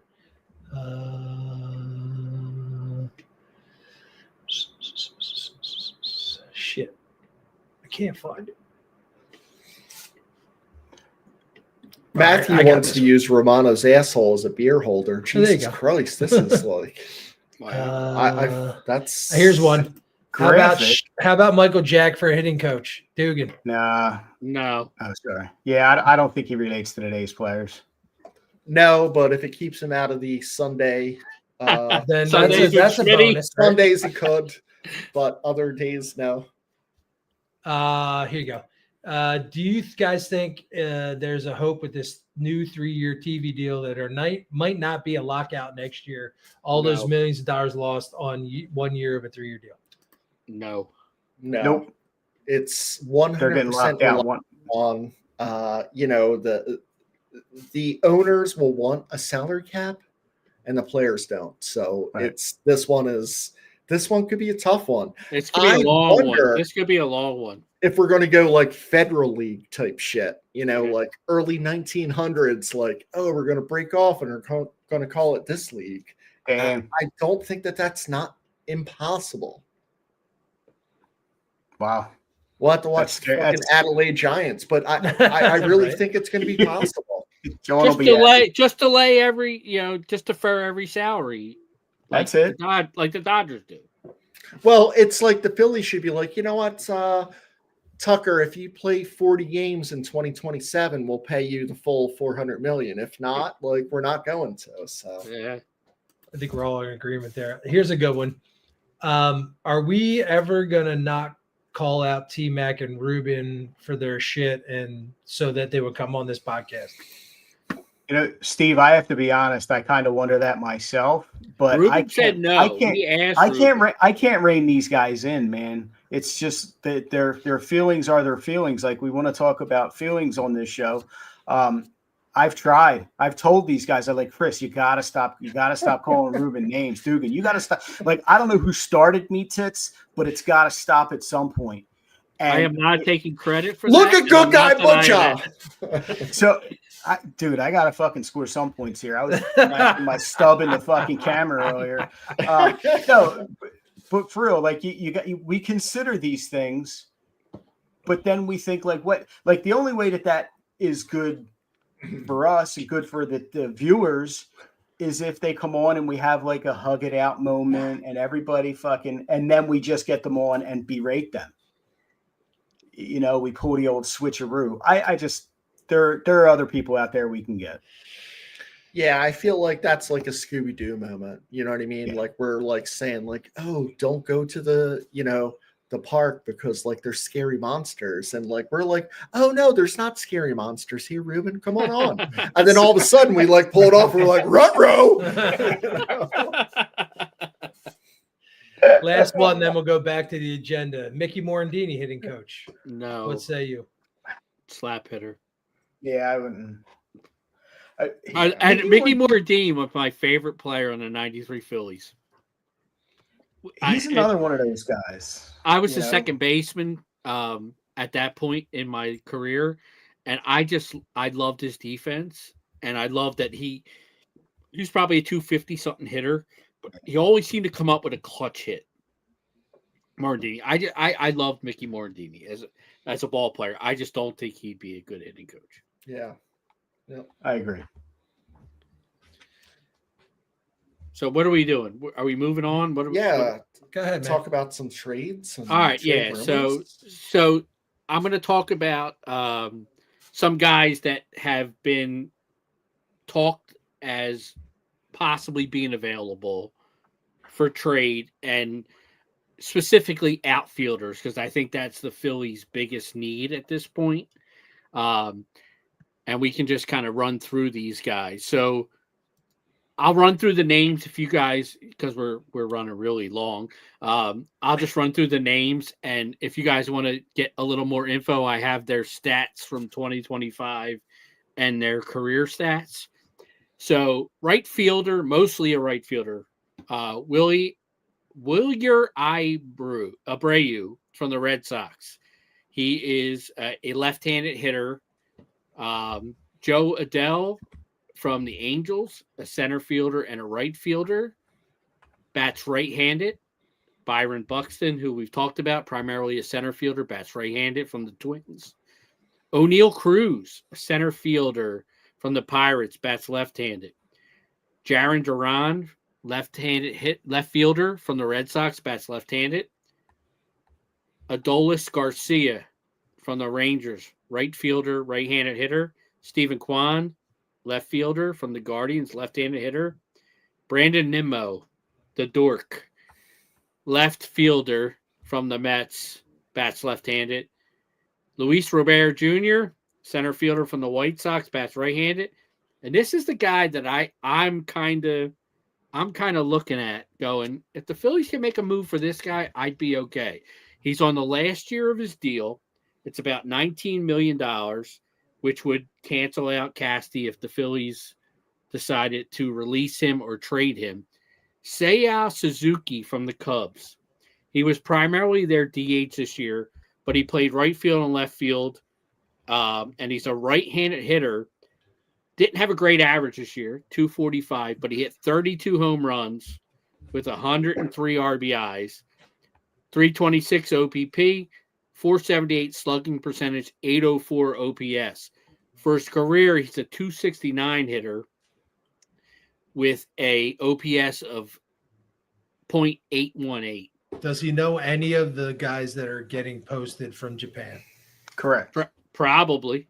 Good. Then Yeah, probably. I'm in on all the right-handers except for Robert. I just think he's a piece of shit. I was thinking I am all completely right-handers. out on him. And all if we get, right-handers if we I'm get in on. Nimmo, I might have to quit the podcast. I can't stand that fucking guy. I feel like he's Lenny Dykstra though. Like when he's ours, I think we're gonna love him. If he had started his career with us, we would love him. Yeah, we would love him because he was a hustler and he's one of those guys. Yeah. But now that he's been a Met for this long and he's beaten us in fucking playoff series, he can fucking eat a fat one. So let's take it. I don't want to take up too much time, but a deeper dive into the right-hand hitters. So Joe Adell, 236, 37, 98, 778 OPS. 37 homers, 98 home runs, 98 RBIs. Yeah, not like I'm like this dude's gonna cost nothing. Buxton, 264, 35 home runs, 83 RBIs, 878 OPS in 2025. Now we all know his injury history. Arodys Garcia, 227, 19 home runs, 75 RBIs, 665. Robert, 223, 14 home runs, 661 OPS, and Suzuki, 245, 804. But for his career, he's 269 with an 818. Highest OPS is Suzuki. Adolis is a fucking playoff monster. He is. And his career OPS is 734. So it's about 50, 60 points higher than he did this year in his career. Buxton's career is lower, so this year might be seen as kind of a career year. Adele's this year was higher than his career. Robert this year was lower than his career, and Suzuki was higher than his career. You emailed all this to Double D, right? Yeah. If he asked me, there'd be a lot of moves being made. The Angels just traded Taylor Ward. I think that was today or yesterday. I don't know. I think it was today. Yeah. I don't know if they'll let Adele go as well, unless they're just clearing house. But if they are clearing house, you can probably get him for cheap. And he was one of those guys at the deadline that I thought, Bader's kind of the same player, but I thought Joe Adele or Ward would have been one of those nice additions. Yeah, they got a little power. Yeah. The Red Sox seem to be willing to deal one of the two, Weiler Abreu or Duran Duran. They want to get like Jaron Duran. I think he's an okay player. He's left-handed. He left-handed also hitter. strikes out a lot. He primarily played left field. Abreu primarily played right field. 247 for Abreu, 256 for Duran, 22 home runs for Abreu, 16 for Duran. 69 RBIs for Abreu, 84 for Duran. OPS. Guys, Duran had that issue though, saying that fucking words, man. That's not like the Union. Like they just put their GM on permanent leave because of saying that same word. Yeah. Duran cannot come here in this day and age. No fucking way. That's fair. Yeah. So I do agree. I think the Phillies need right-handed power. I like Suzuki. I really like Suzuki in this, situation. I know he had a down year batting average wise, but his home runs for his career were up. RBIs were up. OPS was a little down, but you can get a guy with 32 home runs batting behind Harper. Can we get his email? Because Mike, the place we went to, that Ozawa back 2 years ago, it got a fucking Michelin star. It did. So, like, I don't know, That's Seika Suzuki, like a fucking Michelin star is a big deal. I mean, it. We And got by the good way, it was fucking- delicious. Oh, that was. You're looking for a sign. Here it is, right? Yeah. Yep. Just happened the other day. That's right. Yeah, I mean, there's not a lot of options out there for the Phil. Obviously, you have the big free agents with Tucker, Bellinger. Right, but that's like a left. Like I'm done. I with the know. I lefties. mean, I posted today about Schwarber. They can't. The Phillies just can't let this drag on with No. Schwarber. They have to make their best offer, and Yep, they have to and that's say, it. Or say we're "Hey," done. Yeah, and they move on because they have too many needs. And I think when you have a Bryce Harper and Trey Turner with the amount of money you paid them, you have to be in to win every year. So if Schwarber's not in, you got to go move on to the next guy. It's got to So be a big splash too. Fuck, Yeah. you got to pay the tax. Pay the tax. Yeah, and I mean, I love Schwarber. I love what he did for the Phillies, but I don't know if I can pay a DH that much money. Like, I'd rather have a guy and multiple guys that we can say, all right, you're going to play left field this day and DH the next day, and this guy's going to play right field and DH, and Harper's going to sit this day and DH that day. Like I can't pay a strict DH $30 million a year. I have a question I didn't think about, and I want a quick answer on this from all of you guys. Would you rather have as your DH Pete Alonso or Kyle Schwarber? Alonso. Right now, Alonso. I don't have a quick answer to that. I will say Schwarber. Yeah, I'm Alonso. It's the right-handed bat that Bryce has been pissing moaning about. This dude hits 260 to 290, 120 RBIs, 30 plus home runs. His He's the numbers are fucking not answer. that. They're not that much different than. They're not. Yes, and you can bat him 3 and Harper 4. He didn't hit You can 56 switch home them runs up. last year. well, yeah, and if you could not have Alonso on the field, Right. that's exactly what needs to happen. He's terrible. His arm is terrible. I mean, fielding is not bad, but his arm's bad. Can we have a third option? That's I don't think we Aaron can. Kyle No, Tucker? I think it's Alec Bohm. No, I think it's Hoskins. Right? Is the third Oh, option? Jesus! Oh, Stop Jesus with Christ, that. Steve! Don't do that to us. I was looking at the free agent crop. That's who he's I was thinking looking of. at that today, guys. These free agents, I fucking hate all of them. Like they're all like older, overpriced. There's so many guys out there that are just dudes. Bobichet's You know what I my mean? guy. Bobichette is my guy. We talked about He's going to be 28. expensive. 29, He's 29 gonna be next year. expensive. Yeah. 28. That dude's He gonna can get play paid. second, short, third. I don't know. What about the I'm- staff? I'm not a Tucker guy. I I know like a lot of. I like him, but I don't like him for the money. I don't think he's. I don't think he's worth the money he's going to get. Like, I think his reputation is preceding him. True. So little FTMs today. It's like So it's fucking from the embarrassing. beginning. From the beginning. Is that I our know. fault? I don't know, it but might there's be my there's fault. two. According There's to two Butcher, I fucking went on and on. FTMs. So. I I'm want to just saying. transition a little bit. I want to talk about Wheeler. We know best case scenario, it's May, but I think it's more June. I think we've all agreed that Suarez is out of here. So, like, what does that leave you? Well, like Christopher Sanchez is a Cy Young, awesome number 1. Luzardo, legit number 2. He's number 19 in the Cy Young. After that, yeah. So after that, you're kind of like, Nola, and then has, and this is a terrible term that I hate, serviceable Taijuan Walker. So where are we with like a right-handed pitcher that we could utilize to be that 4 or 5? I don't think Painter is the person. Maybe not yet. When everybody. Well, that's my moment. And I'm not saying like he's probably going to start on the major league roster. He's probably going to be the number 4 or the number 3 star. Is that what you think, though? Do you really believe that, Rob? Yes, I really think this is it. I think because if they don't, I think there's going to be a lot of impatience that people are going to really start to question what the fuck they're doing with this kid. I've been impatient for fucking. We've all been questioning. If you're not going to start him this year, why didn't you move him at the deadline? That's exactly it. It's like, what are they holding on to him? What are they holding on to if they're not going to fucking put him out there this year? We were told he was Paul Skeens.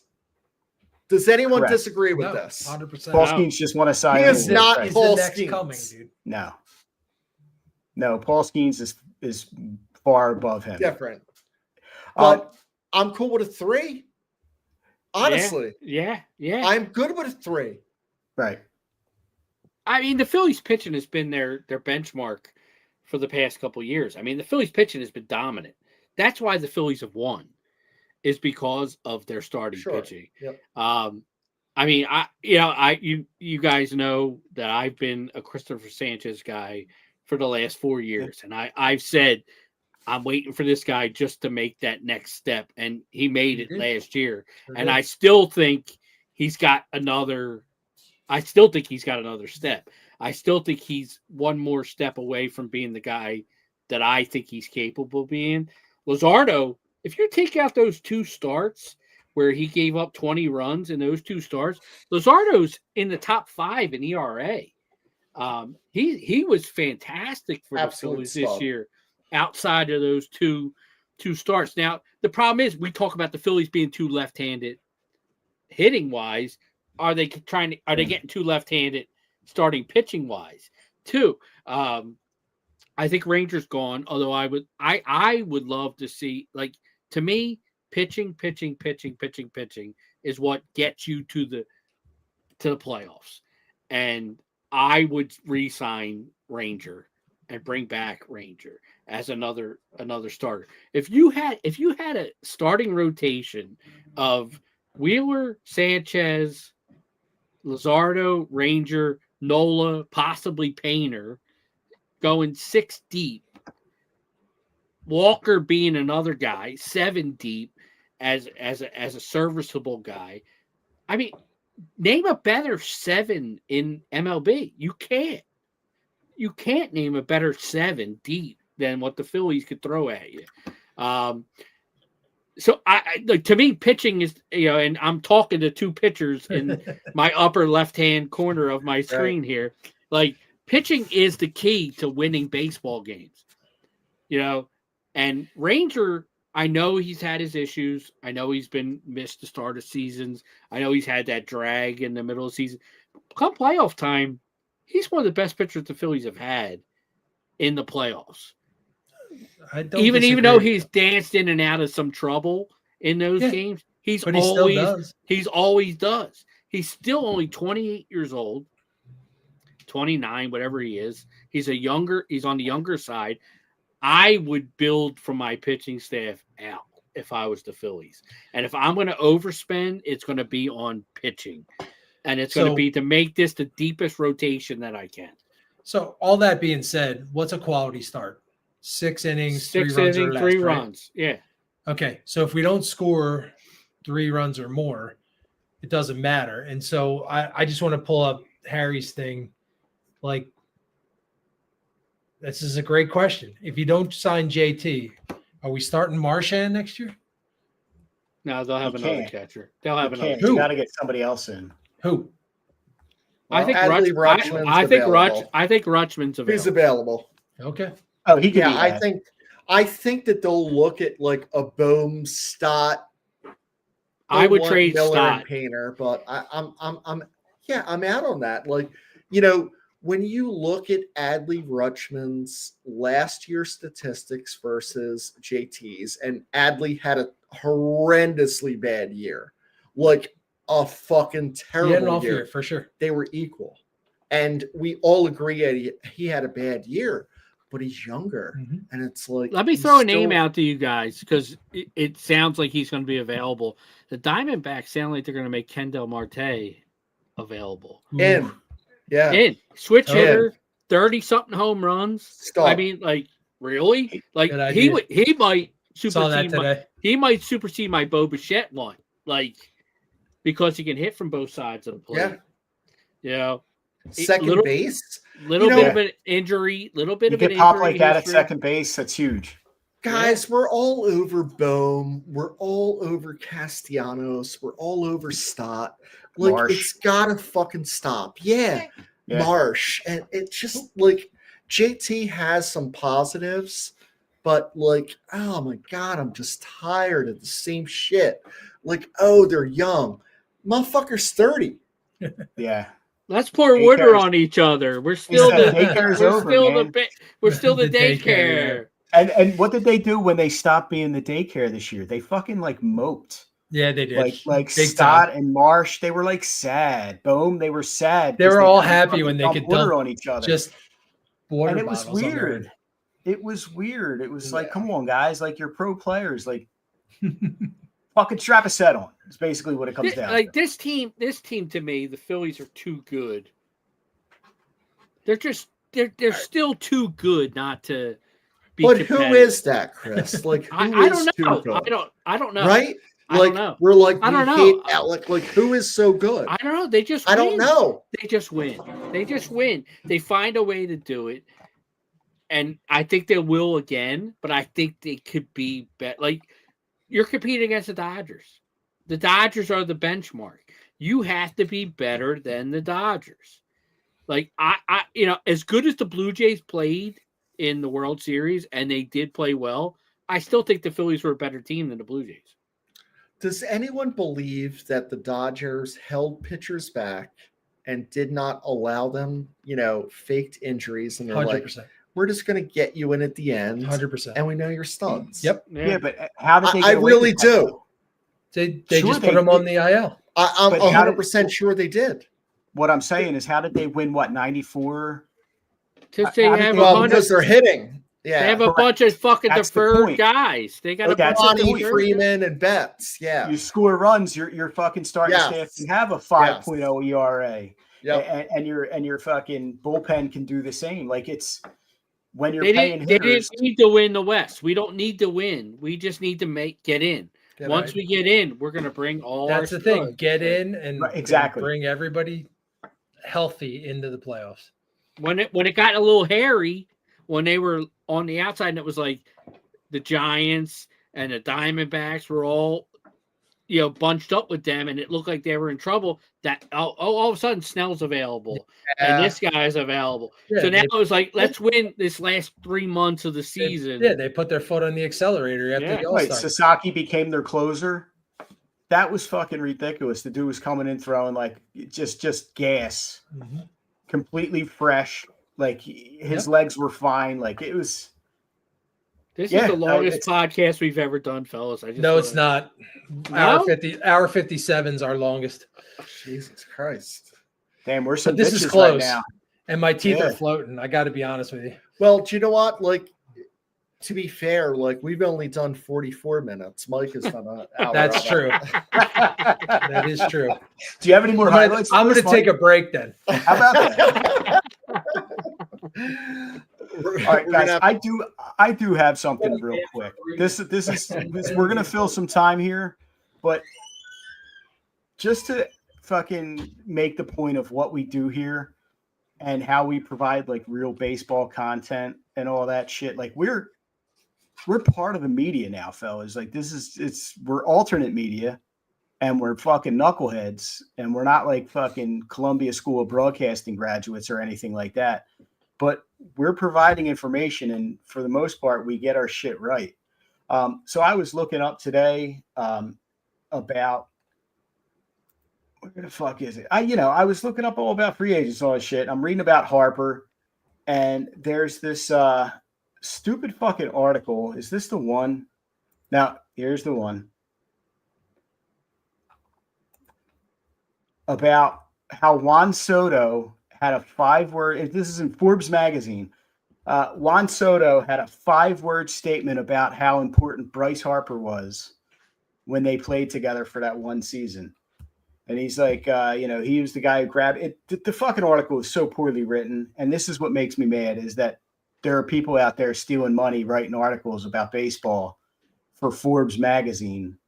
And we're fucking, looking for sponsors for DFF podcasts and shit like that.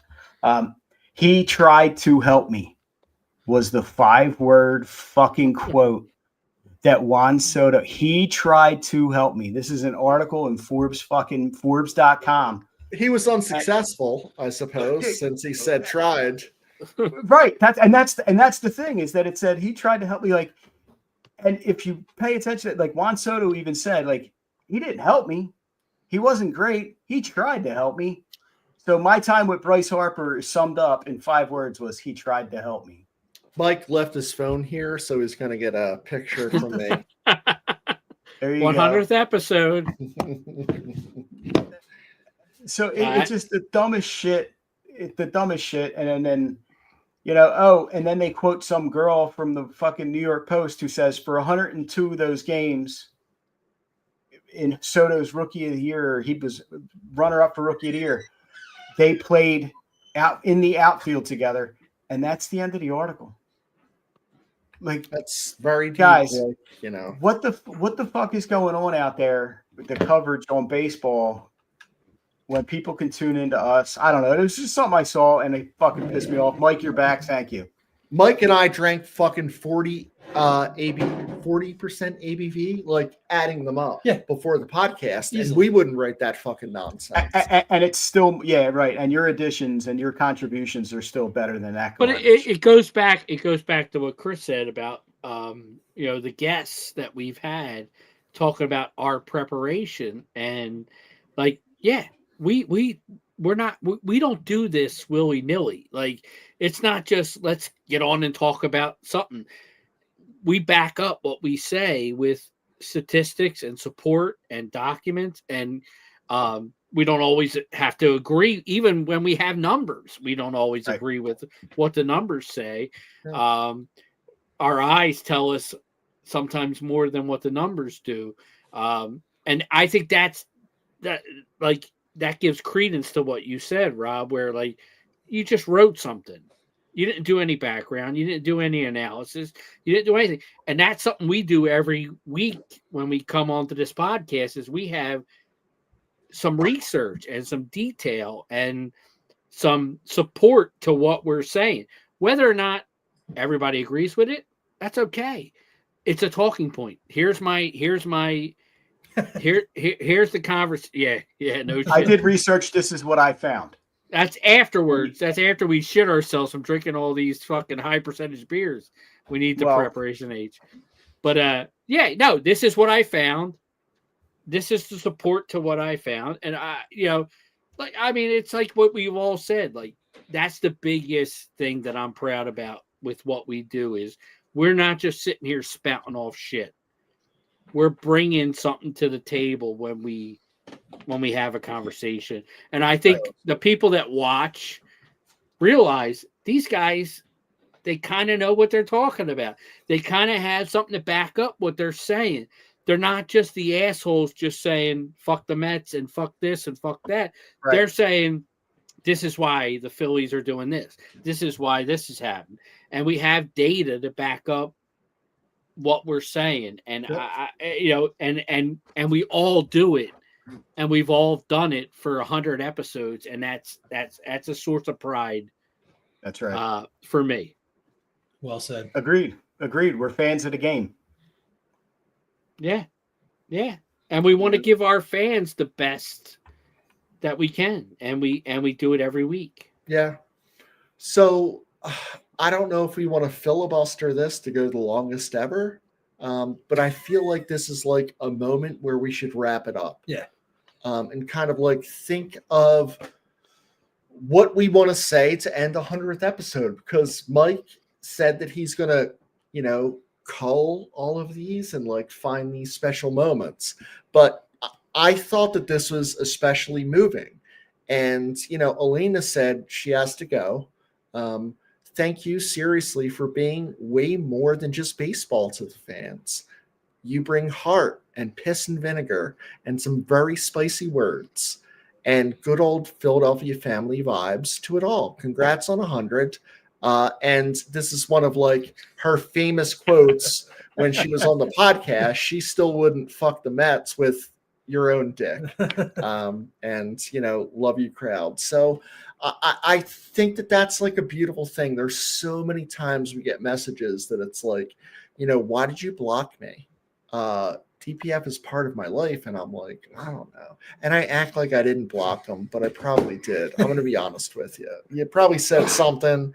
I was on a little bit of a bender and I was like, fucking block was easy. Sometimes it's not true. Sometimes I'm like, I was trying to hit a like and it could have been a block.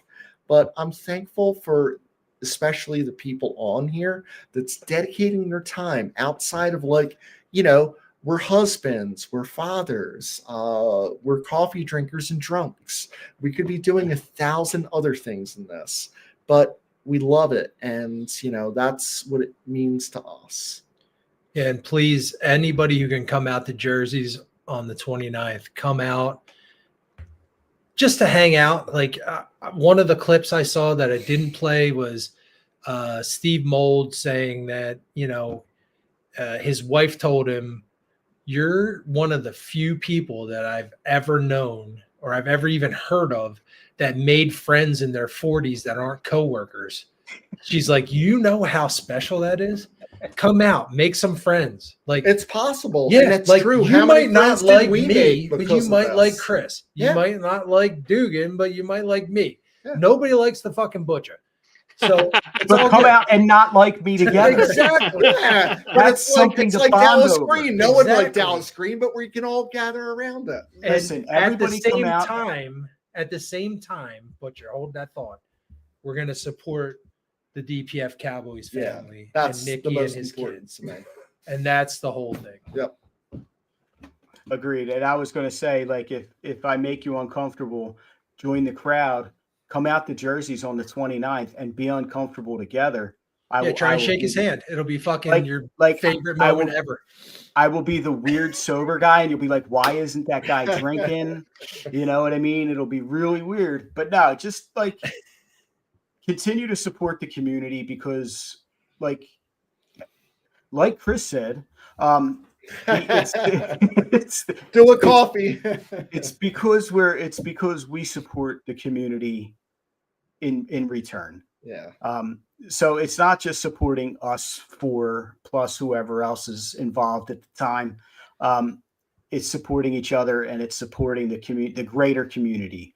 And that's what I love about this group. Yeah, I mean, I just think about all the events we've had and the people that we've met. I mean, and the connections that we've made through this. I mean, like all the people with the Fandemic crew that we're now not just Fandemic crew. They're now people. They're personal friends of ours. All those guys and gals. So I think what we're doing really means something to people, and they connect with us and we connect with them. And come out to Jerseys because DPF Cowboy was somebody who was very special to us. We met him about 4 years ago at one of our events, and that guy didn't miss anything. And I tell you what, if he was still around, he'd be He'd be on this podcast tonight, watching, participating, making comments. And his family needs help. His family needs, his wife, his kids need help. And Mike's showing that we have a little shrine to.